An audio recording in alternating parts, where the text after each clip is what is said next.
Magandang araw po. Today's recipe, soft beef skin or balbakwa po. Ito po yung mga sangkap. Yan po, daong sibuyas, bawang, luya.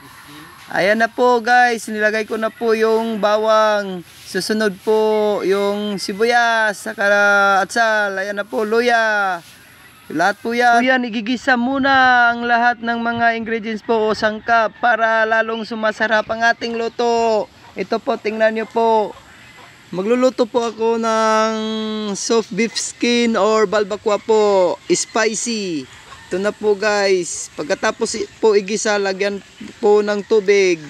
Saka hinahalo ko na lahat po ng sangkap kasi malambot na po yung balbakwa ko.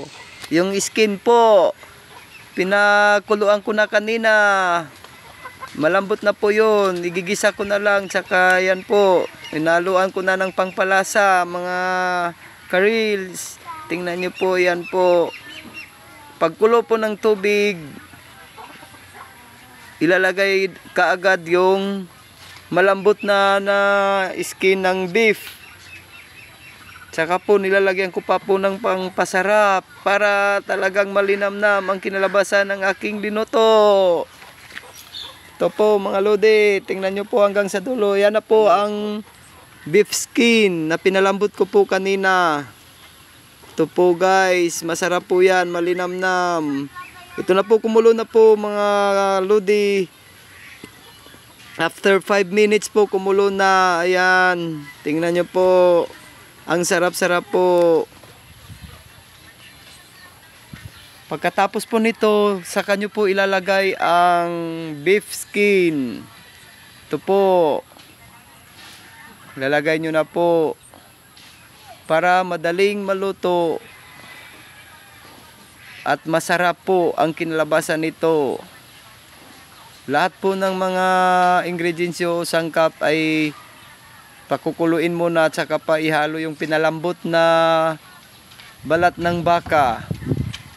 Ito na po mga lodi, yan na po, tingnan nyo po, inalukay ko na po kasi para talagang mahalo ang kanyang timpla.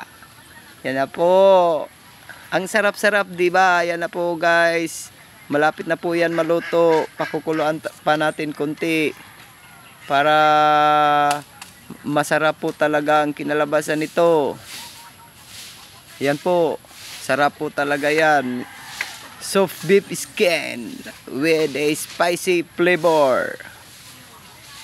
Ito na po, akin na pong inaluka. Yan po, ang sarap po, ang linaw-linaw, ang linis-linis po ng pagkakaluto. Ito na po ang finished product guys. Yan na po, sarap po talaga yan. Madami pong mga sangkap na hinahalo ko para sa aking pamilya. Salamat, thank you for watching.